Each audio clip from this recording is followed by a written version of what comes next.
Assalamualaikum warahmatullahi wabarakatuh. Selamat datang kembali di podcast Carita bersama saya Nita.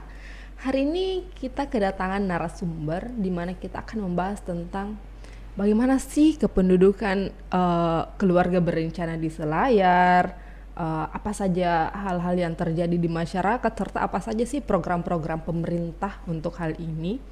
Hari ini kita kedatangan Kepala Dinas P3A P2KB. Selamat datang Pak. Bagaimana kabarnya Pak? Baik, baik. Alhamdulillah. Ya. Oke, Bapak ini adalah Kepala Dinas P3A P2KB, betul? Ya. Oke. Sebagai seorang Kepala Dinas Pak, kita langsung saja. Ya. Apa sih program-programnya sekarang? Terima kasih atas kesempatan diberikan kepada kami. Ini kesempatan yang baik untuk memberikan informasi kepada masyarakat sekaligus memberikan sosialisasi. Ya, karena saya sadar bahwa memang dampak daripada media elektronik itu dalam melakukan publikasi ke masyarakat itu sangat ketat. Jadi sebenarnya ada 3 hal, ya, ada 3 program inti di katakanlah ini lebih mengarah pada tugas BKKBN, Badan Keluarga Berencana Nasional. Yang pertama itu adalah pengendalian penduduk. Pengendalian penduduk. penduduk. Kenapa pengendalian penduduk ini perlu kita laksanakan dengan baik? Karena apapun yang dilakukan oleh pemerintah selalu basicnya mengarah kepada kebutuhan manusia. Nah, kalau misalnya terjadi peledakan penduduk atau baby boom, penduduk bertambah secara signifikan, ini akan semakin sulit diatasi. Nah, ketika terjadi peledakan penduduk itu indikasinya bisa berdampak ekonomi, masalah keamanan, masalah perumahan dan lain-lain sebagainya, kompleks sekali. Sehingga ini pengendalian penduduk ini menjadi benang merah daripada program keluarga berencana dan memang harus berjalan. Yang kedua adalah program keluarga berencana. Jadi program keluarga berencana itu intinya adalah bagaimana sebuah keluarga merencanakan kelahiran anaknya, jumlah anaknya, bagaimana merencanakan pendidikannya, bagaimana dan lain-lain sebagainya. Jadi makanya untuk bisa melaksanakan program keluarga berencana itu salah satunya adalah bagaimana kita menata kelahiran, ya, menata kehamilan. Jadi di sini di program keluarga berencana ada tiga hal. Yang pertama itu adalah pendewasaan usia perkawinan, ya, programnya pendewasaan usia perkawinan. Maksudnya apa? Supaya betul-betul dia anak-anak kita ini yang menikah ini sudah siap secara mental. Apalagi sekarang ada di undang-undang perkawinan itu usia minimal 19 tahun baru bisa dinikahkan. Maksudnya muatan dari pendewasaan usia perkawinan ini salah satunya adalah bagaimana anak itu secara psikologis sudah siap dan reproduksinya juga sudah siap untuk menjalani sebuah keluarga. Itu yang diadvokasi ke masyarakat. Jadi yang kedua adalah pengaturan kehamilan.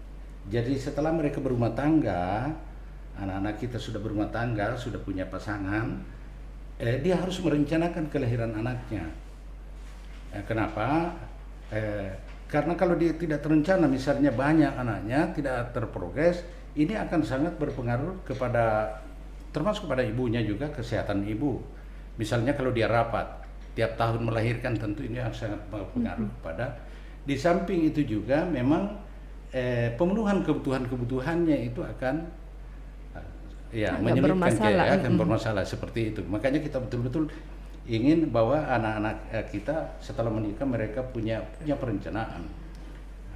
Dan sebaiknya memang jadi kita itu usia yang ideal untuk melahirkan itu pada usia antara 21 tahun sampai 30 tahun. Kenapa? Usia 21 tahun itu adalah usia yang secara psikologis dia sudah matang, memasuki masa adolescence. Jadi sudah ada kedewasaan untuk menjalani rumah tangga. Yang kedua, reproduksinya juga sudah sehat, sudah siap untuk melahirkan. Nah, kemudian disarankan nanti kalau bisa 5 tahun satu kali. 5 tahun satu kali. Kenapa? Tumbuh kembang anak itu terjamin.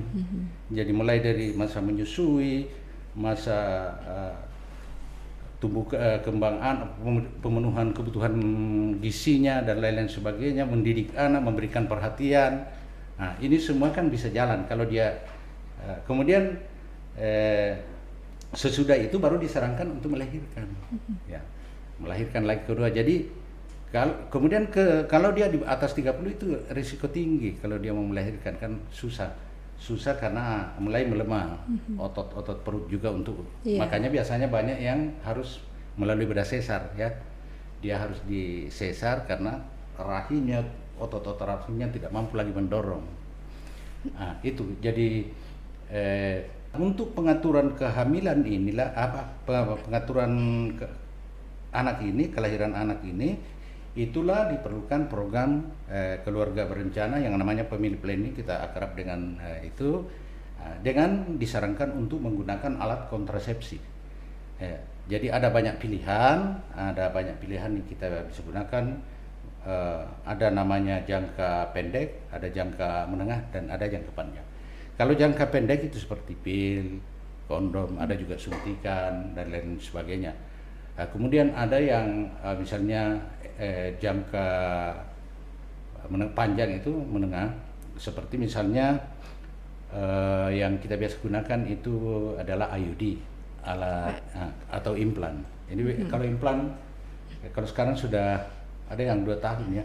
Kalau dulu 3 tahun, 5 tahun baru lagi. Nah, kemudian IUD, itu atau biasa IUD itu alat yang dipasang di dalam alat yang dipasang di sekitar daerah ya perempuan. Nah, itu maksudnya apa? Semua itu adalah sasarannya supaya jangan terjadi proses pembuahan. Jadi ada penghalang untuk terjadinya proses pembuahan. Nah, kemudian yang ketiga itu ada operasi pria, dan ini sudah banyak, luar biasa. Ada juga operasi wanita. Tapi sungguh pun demikian, ini harus melalui konseling. Jadi kita juga sadar bahwa apapun itu biasanya ada dampak negatifnya, makanya perlu dikonsultasikan. Makanya tenaga-tenaga pelayan termasuk bidan yang terlatih, termasuk penyuluh itu punya pengetahuan untuk menjadi konselor. Jadi dilakukan komunikasi, kira-kira apa yang cocok, termasuk juga ditanyakan riwayat penyakitnya apa dan lain-lain, sehingga begitu masuk menggunakan alat kontrasepsi menjadi peserta KB aktif, mereka terlindungi. Kemudian kalau ada keluhan tetap kita tangani dengan baik. Ya. Jadi bentuk pelayanannya ada banyak. Ada banyak ya. Ada banyak, terus tapi mungkin banyak masyarakat yang tidak tahu harus mengeluh tidak tahu harus konsul kepada siapa, itu mungkin yang agak kurang. Iya. Jadi padahal ini ternyata BHKBN telah menyusun program-program itu siap untuk melayani masyarakat, tapi mungkin banyak masyarakat atau pasangan-pasangan baru mungkin yang tidak tahu. Nah, untuk itu dari BKKBN sendiri bagaimana ini menyikapi masyarakat yang belum tahu mereka harus konsul kemana, belum tahu mereka ternyata BKKBN programnya ternyata seperti itu, kita bisa konsul ke sana dan lain-lain. Ya, terima kasih, luar biasa, pertanyaan luar biasa. Jadi memang kita punya jejaring. Ada yang namanya penyuluh keluarga berencana di tingkat lapangan. Jadi mereka yang melakukan komunikasi dengan calon akseptor, misalnya kalau sudah dilihat bahwa dia ini sebaiknya mengatur jarak kehamilannya, maka dia didatangi, ada kunjungan rumah, ada proses komunikasi, kemudian ada ajakan, ada juga yang baru mereka dilayani. Dilayani, bentuk pelayanannya ada 2, konsultasi kan, dan yang kedua langsung pelayanan KB itu sendiri, pemasangan alat kontrasepsi. Nah, jadi ada kemudian di samping itu juga ada memang sudah mau, banyak masyarakat yang sudah mau, apalagi di Kabupaten Kepulauan Selayar ini sebenarnya tingkat kesadarannya akan norma keluarga kecil itu sudah terbangun. Masalahnya mereka kadang-kadang tidak tahu apa yang pas, apa yang cocok, di mana tempat mengadu seperti yang disampaikan. Nah, makanya kita melalui penyuluh dan di samping itu juga kabupaten dinas dalam hal ini melakukan penyuluhan secara periodik ke desa-desa, ke kecamatan-kecamatan untuk memberikan advokasi. Ya. Jadi BKKBN melakukan penyuluhan, melakukan sosialisasi langsung, bahkan turun tangan langsung. Kalau untuk masalah yang sering terjadi, Pak? Mohon maaf ya, saya bisa tambahkan sedikit. Yang ketiga itu pembangunan keluarga. Jadi ada kan satu pengendalian penduduk, kemudian keluarga berencana, dan yang ketiga itu adalah pembangunan keluarga. Pembangunan keluarga. Ya, ini pembangunan keluarga ini kita lakukan dalam rangka bagaimana menciptakan generasi emas, generasi sehat, generasi yang bermutu pada tahun-tahun yang akan datang. Makanya upaya yang pertama kita lakukan itu adalah pembentukan BKB. BKB itu adalah Bina Keluarga Balita. Bina Keluarga Balita ini dibentuk di desa, minimal satu di tiap desa. Jadi dibentuk di tiap desa. Ini nantinya akan melihat, jadi ada melihat tumbuh kembang anak. Ada semacam kelompok di mana dia ada kelompok bermain, kemudian ada alat edukatif, permainan edukatif, itu nanti dilihat bagaimana tumbuh kembang otaknya anak ini. Apa tidak terhambat? Kenapa misalnya contoh saja misalnya seharusnya di usia seperti ini dia bisa sama seperti temannya, kenapa dia tidak? Berarti ada masalah psikologis. Nah, ini dikaji nanti. Kalau memang sifatnya serius, inilah yang akan dirujuk ke psikiater atau ke psikolog. Kalau misalnya terjadi trauma, misalnya ada kesalahan mengasuh di rumah. Contoh misalnya ada anak-anak kan yang begini, misalnya dia rapat, ibunya rapat, jarak 1 tahun. Ini kan anak yang kedua ini butuh perhatian, yang pertama butuh perhatian. Akhirnya karena dia butuh perhatian, sementara ibunya memperhatikan yang si bayi, si kecil, akhirnya dia marah, dia pukul. Nah, di sini biasa terjadi trauma, takut. Nah, akhirnya karena takut dia tidak bisa bersosialisasi, dan ini sangat berbahaya bagi perkembangan kehidupan selanjutnya. Sigmund Freud mengatakan bahwa perjalanan anak itu ditentukan di bawah 5 tahun. Di bawah 5 tahun itu seperti menulis di batu. Jadi apa yang dibuat oleh orang tua ditulis oleh orang tua, seperti itulah ke depannya, dan itu terbawa sampai dewasa. Jadi jangan salah, karena kita kadang-kadang secara normatif kita lihat bagus, tiba-tiba muncul hal-hal menyimpan itu karena pengaruh di bawah 5 tahun. Di bawah 5, didikan di bawah 5 tahun. Inilah yang dicatat, ya, dicatat di buku kartu kembang anak. Di setiap permainan itu kan minimal 1 kali dalam 1 bulan dilihat perkembangannya anak, itu dicatat di kartu kembang anak. Mana apakah dirujuk atau perkembangannya normal dan sebagainya. Yang kedua, ada namanya Bina Keluarga Remaja. Nah, ini Bina Keluarga Remaja ini disadari bahwa memang sebenarnya kehidupan itu badainya itu ada pada masa remaja. Karena kenapa? Masa pubertas. Walaupun kita sadari bahwa mungkin dia sudah mulai paham norma, tahu aturan, tetapi justru yang dominan itu adalah keinginannya. Karena keinginannya yang besar, kadang-kadang dia lupa norma. Makanya ini perlu diproteksi. Maka dibuatlah kelompok Bina Keluarga Remaja. Ini sasarannya adalah orang tua yang memiliki remaja. Maksudnya apa? Supaya orang tuanya tidak kaku dalam membangun komunikasi dengan anak. Ya. Karena kadang-kadang orang tuanya biasa mendoktrin, memaksakan kehendak. Padahal ini seharusnya anak itu ditemani, berbagi, berdiskusi, dan lain-lain sebagainya, ya, bercerita. Nah, kalau orang tua tidak punya bekal itu, apalagi misalnya pendidikannya terbatas, kemampuan sosialisasinya terbatas, anak bisa kesulitan. Contoh kecil saja begini, misalnya ada seorang anak beli, kan teman-temannya sudah punya motor, dia ingin juga beli motor. Nah, dia tanya, "Pak, belikan saya motor." Iya. Biasanya kan orang tua karena tidak punya uang, dia langsung bertanya, "Kenapa butuh motor? Ini saja kita setengah mati." Yeah. Nah, ini kan bisa menimbulkan kebencian, antipati. antipati dari anak, dan ketika dia antipati maka dia akan meninggalkan rumah. Begitu dia meninggalkan rumah, dikhawatirkan kalau dia bergaul dengan orang-orang yang benar tidak masalah, tapi kalau dia bergaul dengan yang salah itu bahaya, dan biasanya kekecewaan itu membawa orang-orang pada pemberontakan.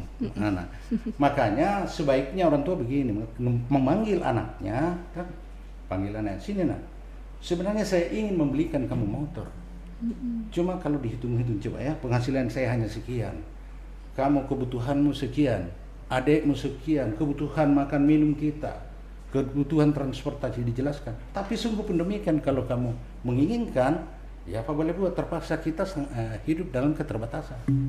Pasti anak berpikir, wah jangan ya Pak. Iya.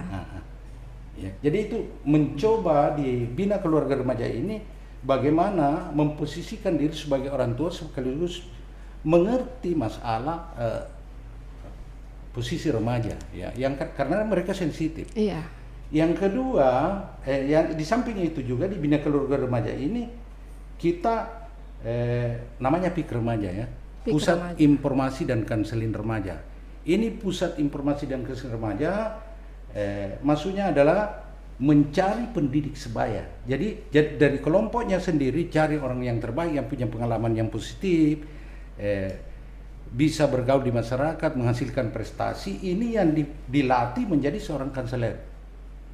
Nah, karena kenapa? Disadari bahwa kadang-kadang anak-anak kita kan tidak mau kalau misalnya terbuka kepada orang tuanya, apalagi persoalan asmara, ya, karena dia terkait dengan persoalan asmara ini biasanya tidak mau. Tapi kalau teman-temannya dia mau nih. Teman curhat. Nah, teman curhat ya, apalagi teman dekatnya, soulmate-nya begitu. Iya, bestie.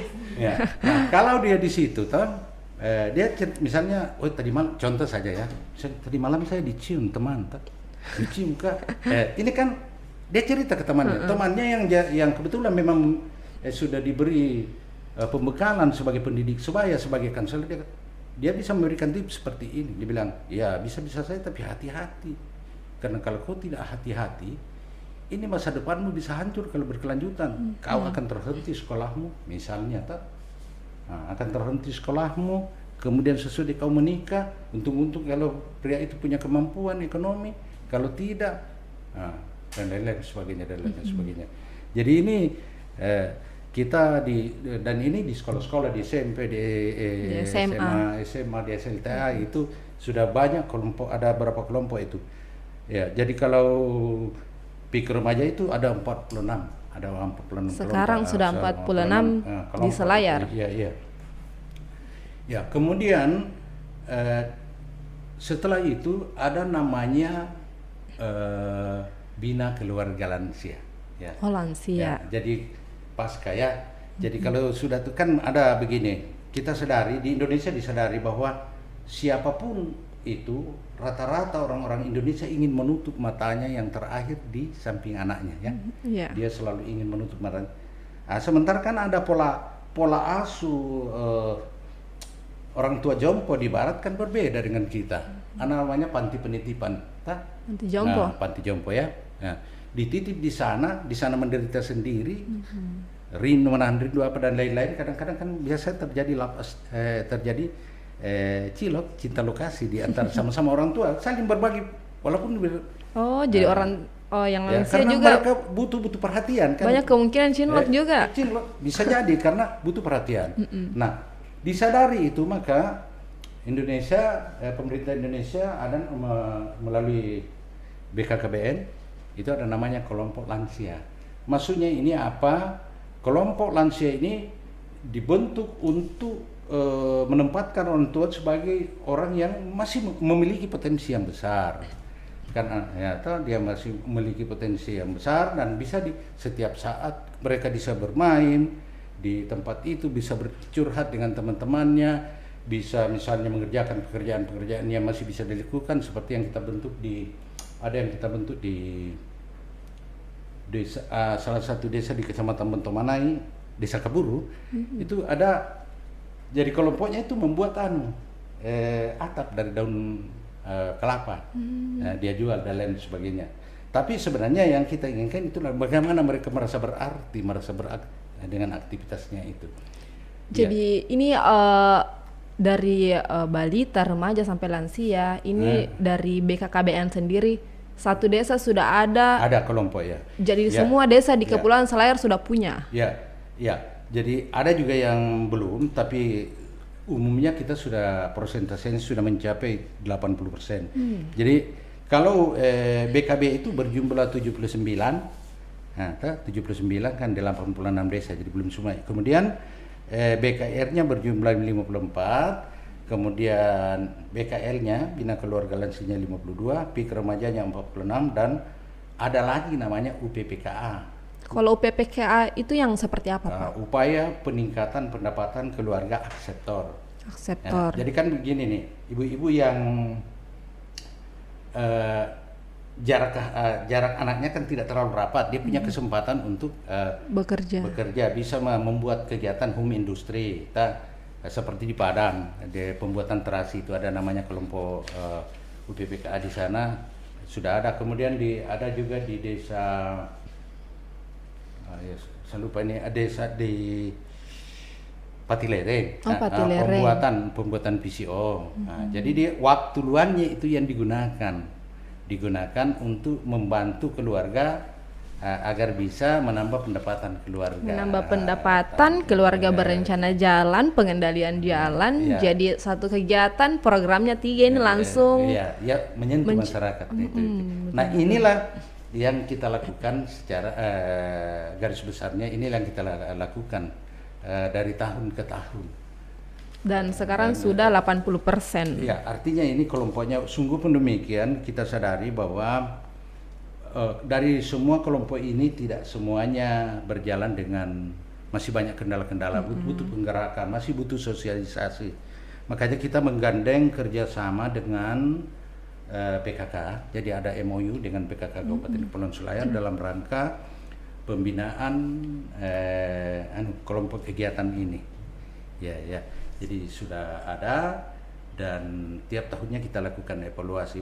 Maksud saya kenapa? Karena biasanya kalau ketua tim penggerak PKK di desa itu lebih mudah menggerakkan masyarakat untuk melaksanakan kegiatan, ikut atau berpartisipasi dalam kegiatan ini dibanding dengan kita. Makanya kita lakukan pendekatan. Jadi selain dari BKKBN sendiri yang turun tangan langsung, kerjasama juga dengan PKK yang ada di setiap desa. Oke. Nah, untuk masalah-masalah yang sering terjadi ini, Pak, kalau boleh tahu seperti apa saja? Iya, memang ada yang berbeda ya. Kalau dulu kan sebelum otonomi dia vertikal, lembaga BKKBN ini kan vertikal. Ketenagaannya juga terjamin, maksudnya sih tiap-tiap desa ada penyuluhnya. Kemudian yang kedua, anggarannya juga relatif lebih terpenuhi. Nah, sehingga jangkauan wilayah itu lebih mudah. Nah, sekarang ini kendalanya seperti itu.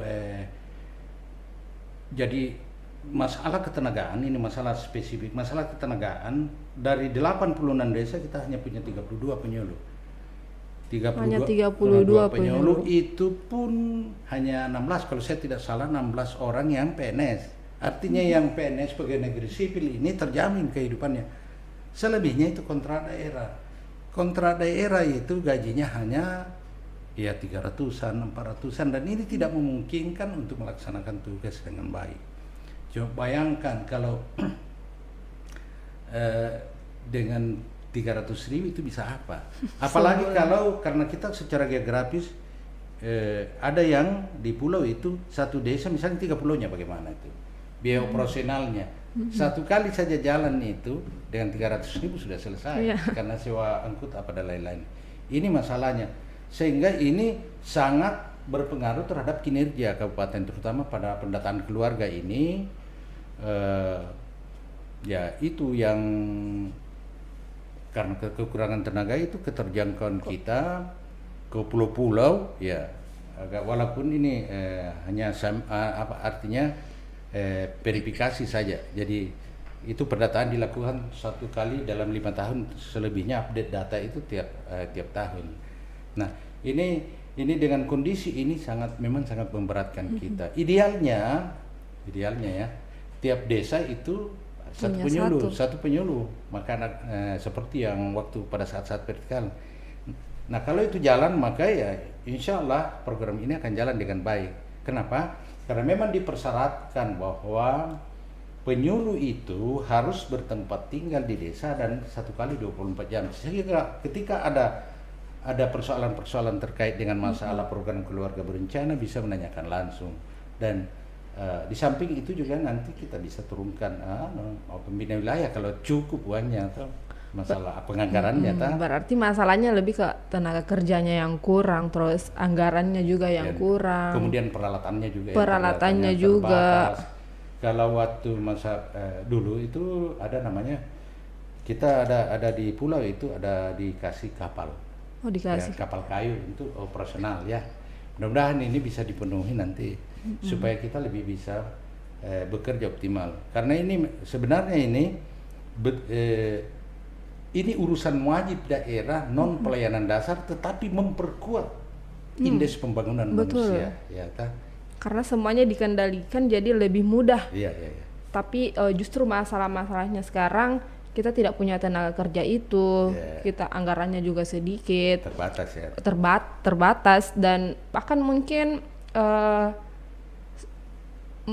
semoga saja tidak, bahkan mungkin penyuluh-penyuluhnya mungkin banyak yang kayak asal kita mis saja jadi itu kurang tahu apa yang harus dilakukan kepada masyarakat sehingga mungkin program-programnya tidak tercapai. Yang kedua memang harus disadari bahwa tingkat pengetahuan sumber daya manusia. Jadi kalau sebenarnya itu kalau penyuluh itu harus memang latihan dasar umum ya selama 2 bulan ya, kalau dan itu diberikan pemahaman untuk menjadi penyuluh, bagaimana caranya melakukan pekerjaannya dengan baik, terutama human relationship, bagaimana membangun komunikasi dengan baik di samping pemahaman program. Jadi kita harapkan dia bisa menjadi agen pembaharu, development agent. Nah, kita berharap dia bisa menjadi agen pembaharu di desa. Karena kenapa? Ketika tugas-tugas kepenyuluhan di jalan itu akan berimbas ke hal-hal lain dalam kehidupan ini misalnya.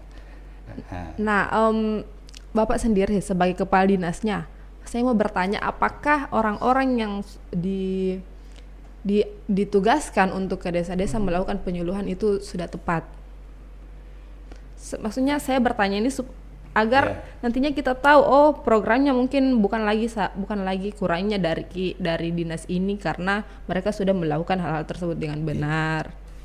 Nanti kan seperti itu yang tadi, kurangnya pengetahuan SDM itu yang bisa mengakibatkan program-program ini gagal. Ya, betul. Ya, jadi ini sumber daya manusia itu sangat utama karena mereka itu corong, itu transformator. Mereka yang akan mengkomunikasikan ke masyarakat. Ketika salah dalam menginformasikan atau misalnya gaya komunikasi yang dibangun tidak tepat atau kurang tepat dalam membahasakannya, bisa terjadi kesalahan persepsi. Ya, betul. Makanya sangat dibutuhkan tenaga-tenaga terlatih. Jadi tenaga terlatih ini yang sudah memang paham akan tugasnya, seperti paham 10 langkah PLKB. Nah itu. Nah selama ini yang kontrak itu belum. Yang kontrak daerah itu yang jumlahnya 1/2 dari itu memang kasihan, dia terbatas. Ya, terbatas pengetahuannya. Walaupun memang kita coba ramu dalam pelaksanaannya ada tim terpadu. Jadi kita kolaborasikan antara penyuluh yang PNS dengan yang tidak. Jadi ada semacam in the job training. Jadi dia berlatih sambil melaksanakan tugas di situ itu. Dia berlatih, tapi itu kan prosesnya lambat. Di samping memang juga tentu dengan upah yang hanya 300 karena tidak ada BOP-nya, biaya lain, insentif 300, 400, pasti saya sadari itu bahwa mereka tidak akan mungkin bekerja optimal. Betul. Paling datang 1 bulan 2 kali karena ya biaya transportnya. Di samping biaya-biaya lain, biaya untuk biaya hidup dan lain sebagainya. Ini tidak memungkinkan untuk hidup 1 bulan. Ya, betul. Jadi kalau sudah bisa terpenuhi insya Allah mudah-mudahan ini ke depan kita berharap P3K itu akan bisa memenuhi kuota kita di setiap desa. Jadi ada penyuluhnya lengkap dan program ini bisa berjalan dengan baik. Betul. Karena ketika kita gagal, ini akan berdampak secara meluas ke yang lainnya seluruh bidang. Kalau coba bayangkan ya, kan 135 juta penduduk Indonesia dulu ya. Sekarang waktu tahun berapa itu? Tahun 1970-an ya. 70-an lebih ya. Itu 135 juta. Sekarang itu baru 247 juta jiwa. Nah, andai kan kita tidak ada penekanan, itu sudah 1 miliar lebih. Sudah 1 miliar lebih. Sedangkan coba kita beranalogi saja Selayar ya. Ya. Kalau penduduk Selayar sekarang tambah 2 kali lipat, di mana dia mau bangun rumah, di mana dia mau bekerja, di mana dan lain sebagainya. Betul. Ini kelihatannya memang tidak terasa saat-saat sekarang, tapi dampaknya ke depan itu akan terasa ketika kita salah, gagal dalam melaksanakan pembangunan Betul. ini. Terima kasih. Jadi kalau misalnya jadi tenaga-tenaga yang turun ke lapangan mungkin harus diperbaiki lagi supaya nantinya kedepannya masalah-masalah yang sudah kayak diancang-ancang bakalan terjadi jika gagal program-programnya itu bisa diatasi lagi. Bisa. Oke, lanjut Pak. Kalau untuk program KKBPK itu seperti apa? Ya, KKBPK seperti yang saya pertegas tadi, sesungguhnya itulah yang saya sampaikan, yang 3 hal itulah. Jadi KKBPK itu misalnya K-nya itu kependudukan, lebih mengarah kepada Dalduk, pengendalian penduduk. KB-nya itu kesertaan baru KB-nya, kemudian pembangunan keluarganya itu yang mulai dari bayi sampai lansia. Oke. Nah, untuk sekarang sejauh ini bagaimana gambaran masyarakat Selayar tentang program KKBPK ini? Ya.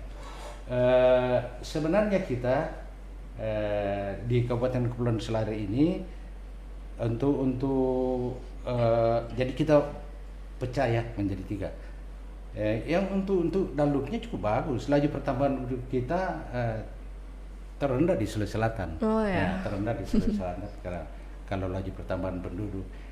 Kemudian jadi pengendalian penduduknya cukup bagus. Memang yang kadang-kadang, tapi itu juga tidak sampai menyebabkan terjadinya kehamilan.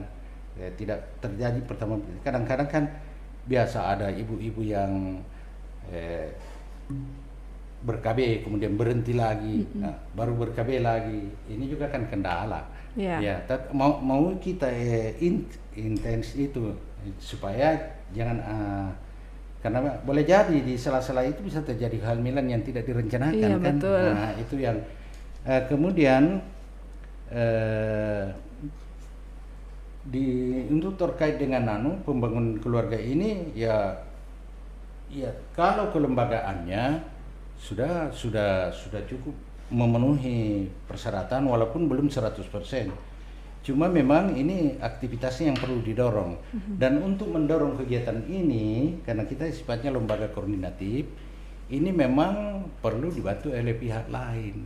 Dalam hal ini satuan wilayah, pemerintah wilayah, bagaimana mendorong masyarakat, mengajak mereka untuk ikut ke program ini. Itu yang ya, karena kalau kita lihat ini sudah cukup memadai. Andai kan jalan, sebenarnya tidak perlu taman bermain kalau BKB itu sudah ada. Cukup di sana saja konsultasi, kita sudah tahu tumbuh kembangnya anak. Dan yang unik karena kita itu satu dengan pemberdayaan perempuan dan perlindungan anak. Nah, di pemberdayaan perlindungan anak itu ada namanya nanti akan terbentuk UPT PPA ya. Nah, di situ itu bisa bekerja sama. Ada namanya juga Puspaga, Pusat Pembelajaran Keluarga. Jadi teman-teman yang atau ibu-ibu atau keluarga yang mengalami masalah terhadap anaknya bisa ke sana, karena di sana diharapkan ada psikiater atau paling tidak ada psikolog klinis ya. Ya. Karena ini sangat dibutuhkan untuk perbaikan kualitas hidup. Jadi kan banyak orang yang karena salah asuh ya, pola asuh. Jadi ada karena pola asuhnya yang salah sehingga anak-anaknya potensial sebenarnya. Secara intelijensia dia bagus, tapi kenapa dia salah arah? Karena pola asuh yang salah ya. Nah, jadi gambaran sejauh ini sudah bagus, tapi lebih dibutuhkan kerjasama lagi dengan pihak-pihak lain. Ya. Nah, ada lagi yang saya dengar tentang stunting. Iya. Nah, kalau stunting itu bagaimana? Ini memang stunting ini program nasional dan sangat penting untuk perbaikan generasi, sehingga saking pentingnya itu sehingga Presiden mengeluarkan Perpres nomor 72 tahun 2021 terkait dengan percepatan penurunan stunting. Nah, keterlibatan kita disadari bahwa BKKBN itu kan intervensinya ke keluarga. Makanya karena disadari bahwa itu intervensinya ke keluarga, Presiden memberikan delegation of authority atau pelimpahan kewenangan kepada Kepala BKKBN Pusat untuk menjadi koordinator. Dari situ bermula. Kemudian dibentuklah tim percepatan penurunan stunting yang dari pusat, kemudian di daerah ketuanya wakil gubernur, kalau di kabupaten wakil bupati. Nah, maaf saya potong Pak, mungkin teman-teman di rumah masih ada yang belum tahu apa sih sebenarnya itu stunting. Sebelum kita lanjut membahas bagaimana stunting dan lain-lain. Iya. Jadi ini stunting ini gagal tumbuh. Gagal tumbuh pada anak.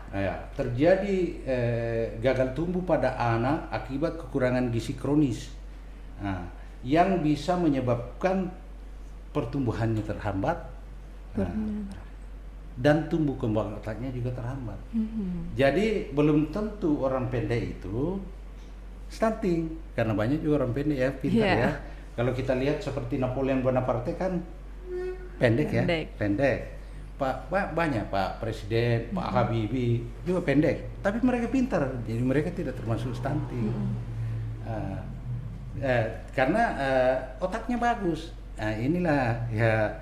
Jadi kalau ini yang dilihat, kalau misalnya sudah permanen, gagal tumbuh, kemudian otaknya juga terhambat, ya baru bisa dipastikan bahwa dia stunting. Kenapa ini menjadi prioritas? Karena kita ingin generasi kita ke depan sebagai pewaris bangsa ini dalam rangka mengelola negara kita, kita membutuhkan generasi emas, generasi yang cerdas, yang bisa mengaktualisasikan dirinya, menyesuaikan dengan tantangan zaman, termasuk bagaimana menyesuaikan diri terhadap era digitalisasi sini. Jadi stunting ini bukan penyakit bawaan, tapi penyakit yang muncul dikarenakan karena pola asuh yang salah dan lain-lain.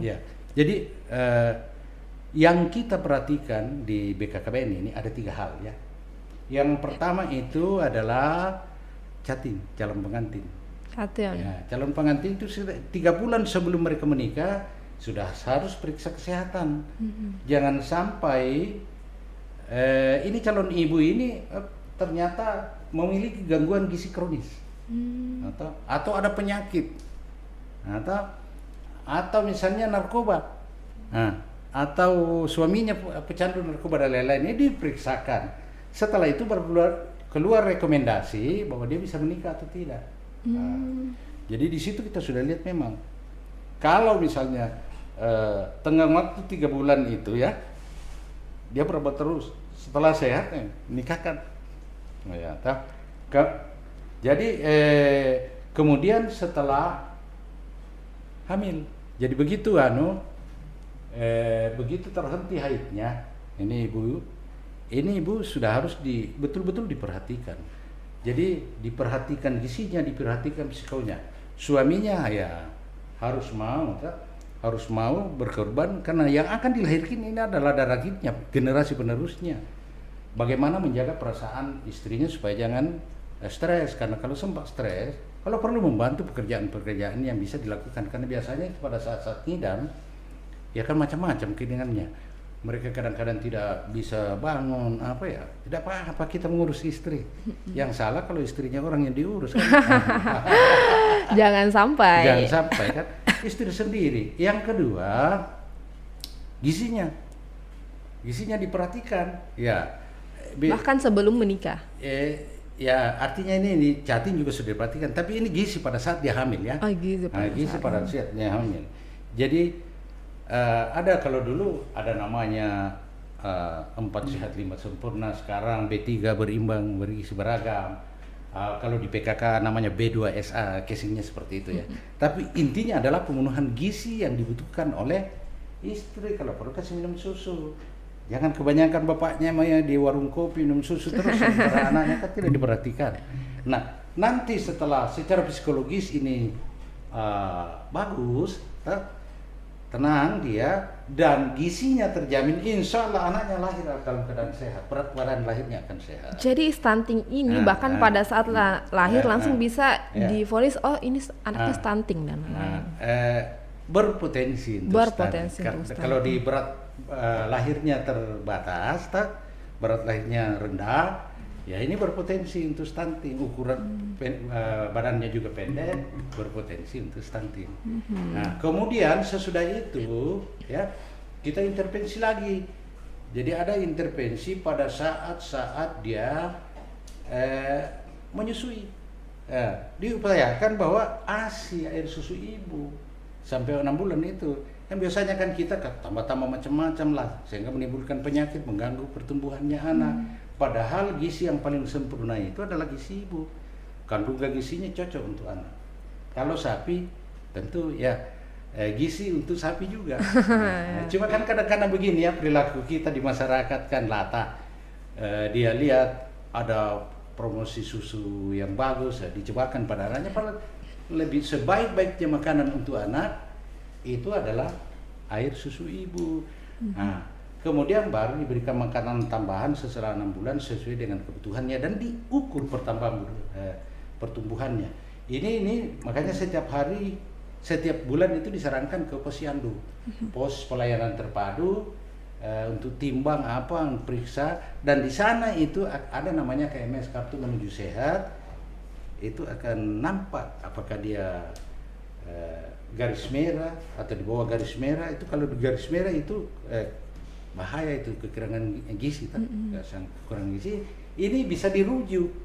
Ini nanti dirujuk ke Paskes, pusat pelayanan kesehatan ya. Paskes itu bisa ke sana dan seterusnya.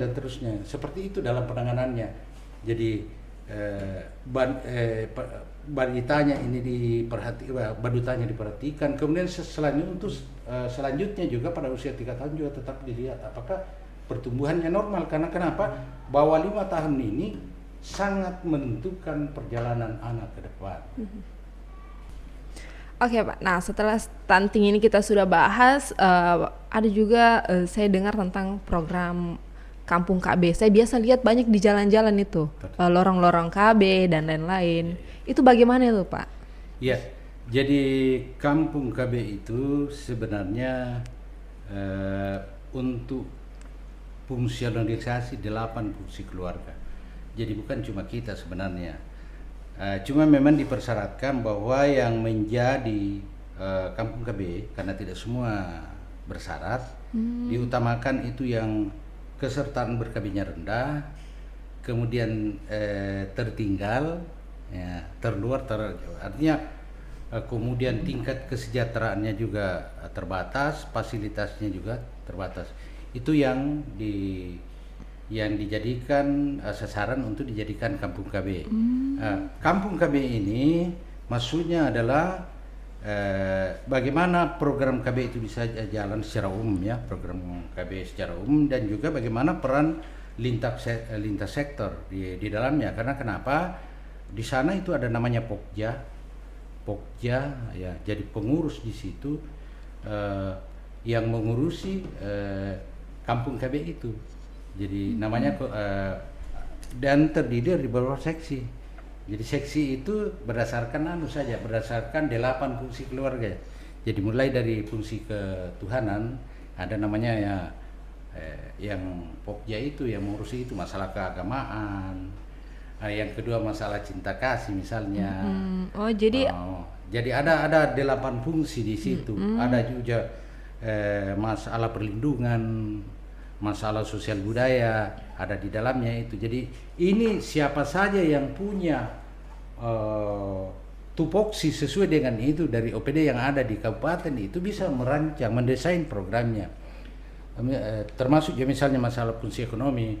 Nah, penyuluhannya juga misalnya kan untuk taruhlah misalnya pemanfaatan pekarangan misalnya kan itu bisa memperbaiki ekonomi, menambah ya ekonomi keluarga, ya bisa masuk pertanian, membuat desain program pemanfaatan pekarangan, melakukan penyuluhan dan lain-lain. Industri juga bisa masuk.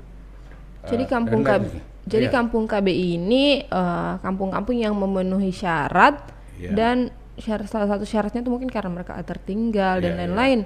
Oh, saya baru tahu juga ternyata teman-teman. Saya kira tuh kampung KB, yang di dalamnya hanya orang yang memiliki 2 anak.